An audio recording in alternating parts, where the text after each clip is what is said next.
ഈ ഒരു lecture series object oriented programming using Java എന്ന് പറഞ്ഞൊരു ലാബിനെ കുറിച്ചാണ്. ഇത് KTUവിന്റെ 2019 സ്കീമിൽ ഉൾപ്പെട്ട ലാബാണ്. ഇത് പഠിക്കുന്നത് S3 കമ്പ്യൂട്ടർ സയൻസ് സ്റ്റുഡൻസ് ആണ്. അപ്പോൾ ഈ ഒരു ലെക്ചർ സീരീസിനകത്ത് നമ്മൾ ഇൻക്ലൂഡ് ചെയ്തിരിക്കുന്നത് ആ ഒരു സിലബസിനകത്ത് പറഞ്ഞിരിക്കുന്ന എല്ലാ പ്രോഗ്രാംസും എല്ലാ എക്സ്പെരിമെന്റ്സും, ഇത് കൂടാതെ നമ്മുടെ ഒരു പ്രാക്ടീസ് സെഷൻസ് ആയിട്ട് കുറച്ച് പ്രോഗ്രാംസും പറഞ്ഞിട്ടുണ്ട്. ഇത്രയും കാര്യങ്ങളാണ് ഈ ലെക്ചർ സീരീസിനകത്ത് നമ്മൾ ഡിസ്കസ് ചെയ്യാൻ പോകുന്നത്.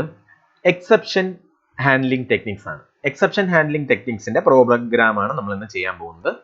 എക്സെപ്ഷൻ ഹാൻഡ്ലിങ്ങിന് നമ്മൾ സാധാരണ try, catch, throws and finally എന്നൊക്കെയുള്ള കീവേഡ്സ് നമ്മൾ യൂസ് ചെയ്തിട്ടാണ് എക്സെപ്ഷൻ ഹാൻഡ്ലിംഗ് നമ്മൾ ചെയ്യുന്നത്. അപ്പോൾ എക്സെപ്ഷൻ ഹാൻഡ്ലിങ്ങിനകത്ത് മെയിൻലി വരുന്നത് ട്രൈ വരുന്നുണ്ട്.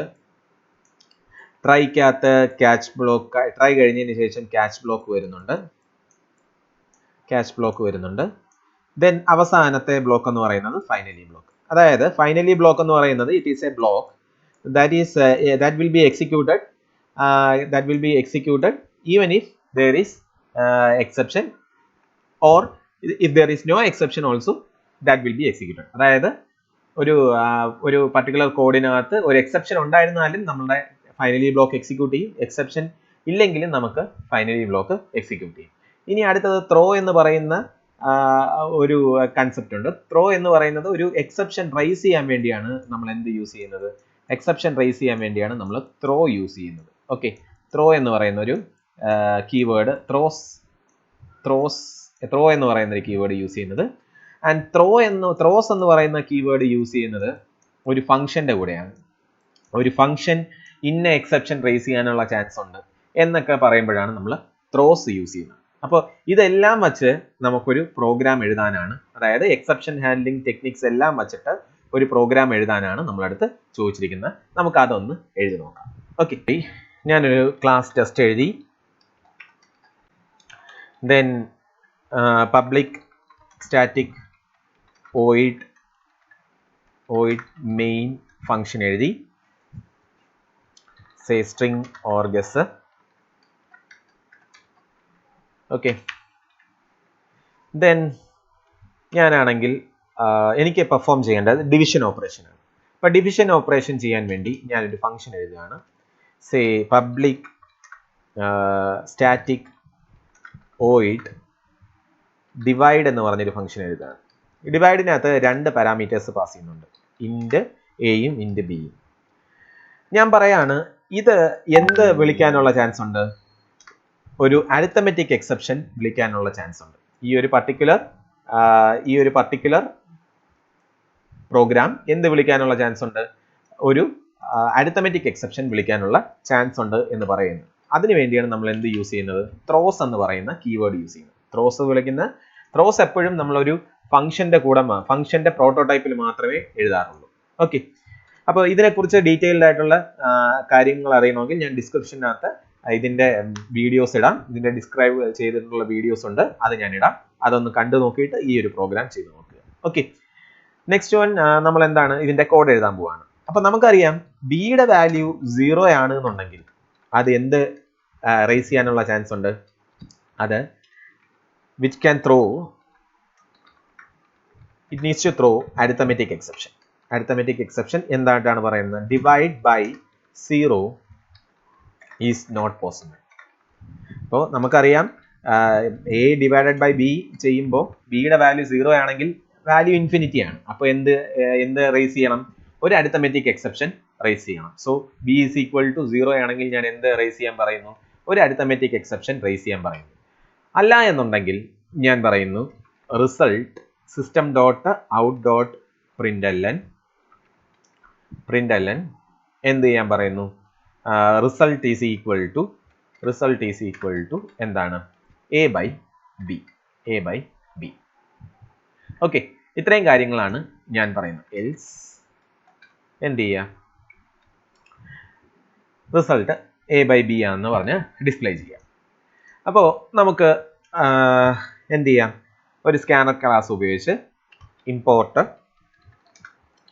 java.util.scanner ക്ലാസ് എടുക്കാം, എയുടെയും ബിയുടെയും വാല്യൂ വാങ്ങിക്കാനായിട്ട്. സോ ഞാനാണെങ്കിൽ അല്ലെങ്കിൽ എക്സിൻ്റെയും വൈ, എക്സും വൈയും എന്ന് പറഞ്ഞ് രണ്ട് വാല്യൂ വാങ്ങിക്കുന്നു.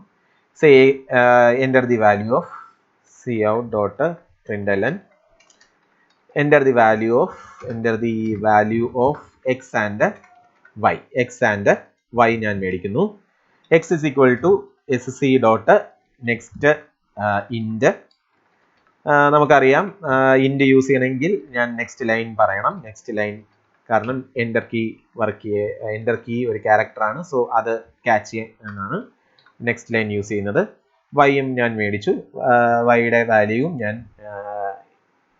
sc.next int ഉപയോഗിച്ച് വാങ്ങിച്ചു. ദെൻ ഞാൻ എന്ത് ചെയ്യാണ്, ഒരു ട്രൈ ക്യാച്ച് ബ്ലോക്കിനകത്ത് ഞാൻ വേണമെങ്കിൽ ഇത് ഇത്രയും നമുക്കൊരു ട്രൈ ക്യാച്ച് ബ്ലോക്കിനകത്ത് എഴുതാം. വാങ്ങിക്കുന്ന തൊട്ട് ഒരു ട്രൈ ക്യാച്ച് ബ്ലോക്കിനകത്ത് എഴുതാം. ഓക്കെ, ഇത് ഇത്രയും. Then I M calling the divide function.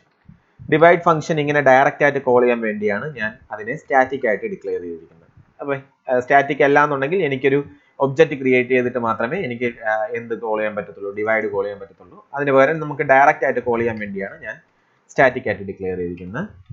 Catch എന്ത് എക്സെപ്ഷൻ ആണ് റൈസ് ചെയ്യാൻ പോകുന്നത്?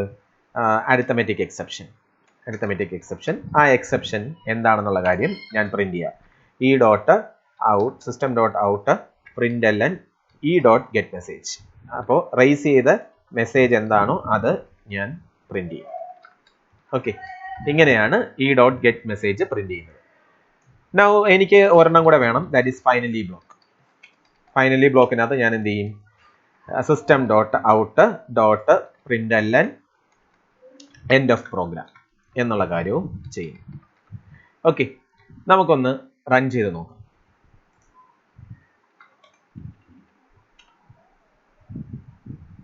അപ്പൊ ഇവിടെ സ്കാനർ ക്ലാസ് ഒക്കെ വേണമെന്ന് പറയാണ്.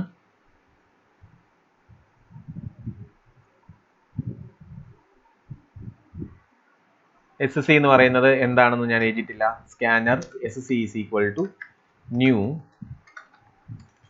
Scanner system dot in. അപ്പോൾ ആ സിസ്റ്റം ഡോട്ട് ഇൻ ഞാൻ എഴുതി, എററൊക്കെ മാറി.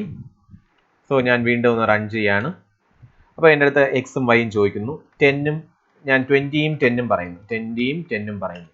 സോ റിസൾട്ട് 2 ആണ്. അപ്പോൾ ഇവിടെ എക്സെപ്ഷൻ ഒന്നുമില്ല. എക്സെപ്ഷൻ ഇല്ലാത്തത് കാരണം എൻഡ് ഓഫ് ദി പ്രോഗ്രാം ആയി. ഇനി ഞാൻ ഒരു എക്സെപ്ഷൻ ഉള്ള കേസ് ഒന്ന് ടെസ്റ്റ് ചെയ്ത് നോക്കാം. That is 10 0. അങ്ങനെയാണെങ്കിൽ അവിടെ എന്ത് വന്നു? Divide by 0 is not possible എന്നും വന്നു, എൻഡ് ഓഫ് ദി പ്രോഗ്രാം വന്നു. അപ്പോൾ ഇതാണ് ഒരു സിമ്പിൾ എക്സാമ്പിൾ. അപ്പോൾ ഇത് കൺസെപ്റ്റ് ഫുൾ നിങ്ങൾക്ക് മനസ്സിലാവണമെങ്കിൽ എക്സെപ്ഷനെ കുറിച്ച് നന്നായിട്ട് പഠിക്കണമെങ്കിൽ നിങ്ങൾക്ക് ഡിസ്ക്രിപ്ഷനിൽ കാണുന്ന വീഡിയോസ് ഇന്ന് കാണാം. അതിനകത്ത് ഈച്ച് ആൻഡ് എവരി കേസ് നമ്മൾ പറയുന്നുണ്ട്. അത് നോക്കി എന്ത് ചെയ്യുക, പഠിക്കുക.